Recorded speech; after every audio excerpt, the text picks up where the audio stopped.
Camera pan చేయి. జగన్ రెడ్డి దోచుకోవడానికి UT కావాలా, కిరణ్ రెడ్డి దాచుకున్నది దోచుకోవడానికి యూటీ కావాలని చెప్పి అడుగుతున్నాము.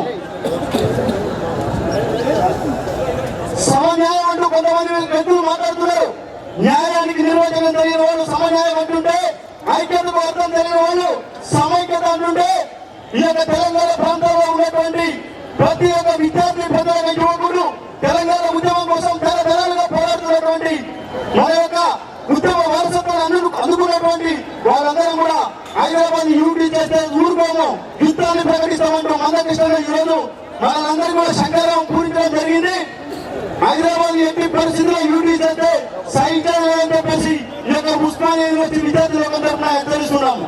మిత్రులారా, ఈరోజు కాంగ్రెస్ పార్టీ ఒక స్పష్టమైనటువంటి వైఖరి ఉన్నటువంటి పార్టీ అయితే తెలంగాణ గురించి 60 రోజుల క్రితం మీరు చేసినటువంటి ప్రకటనను పార్లమెంట్ లో ప్రవేశపెట్టడానికి 60 నిమిషాలు పట్టినప్పుడు ఎందుకు తాత్సారం చేస్తారని చెబుతాము. దిలీప్ కుమార్ అన్న ఎమ్మెల్సీ కప్పవై దిలీప్ కుమార్ గారికి స్వాగతం పలుకుతూ వారిని వేదిక మీదకి ఆహ్వానిస్తున్నాము.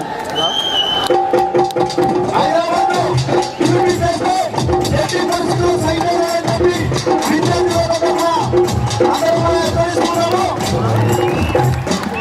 మిత్రులారా, ఈరోజు సమన్వయం అంటున్నారు, సమైక్యత యాత్ర అంటున్నారు. 64 ఏళ్ళలో తెలంగాణలో ఉన్నటువంటి విద్యార్థులు యువకులు 1100 మంది ఇప్పటివరకు బలిదానం చేసుకుంటే ఆ రోజు గుర్తుకు రావడం మీకు ఆత్మగౌరవం అని చెప్పగలుగుతున్నాము. తెలంగాణ ఆ రోజు ఆంధ్రప్రదేశ్ లో భాగం కదా, తెలంగాణలో ఉన్నటువంటి ప్రజలు తెలుగు ప్రజలు కదా, తెలుగు ప్రజలు అశాంతికి పోయినారు కాబట్టి మేము రోడ్డు మీదకి వస్తున్నామంటూ దొంగ యాత్రలు మొదలుపెట్టాలని అడుగుతున్నాము. మీకు దమ్ముంటే తెలంగాణ గడ్డ మీదకి వచ్చి యాత్ర చేయమని చెప్పి అడుగుతున్నాము. హైదరాబాద్ లో యూటీ చేస్తే విద్యార్థి శక్తిని, యువ శక్తిని తెలంగాణ ప్రజా సంఘాలు, ఉద్యోగ సంఘాలు, ఐక్యతా సంఘాలను పూరించి ఈ యొక్క ప్రాంతం నుండి మిమ్మల్ని తరిమి కొట్టే రోజు ముందుగా చెప్పి హెచ్చరిస్తూ ఈ యొక్క అవకాశాన్ని ఇచ్చినటువంటి పెద్దలందరూ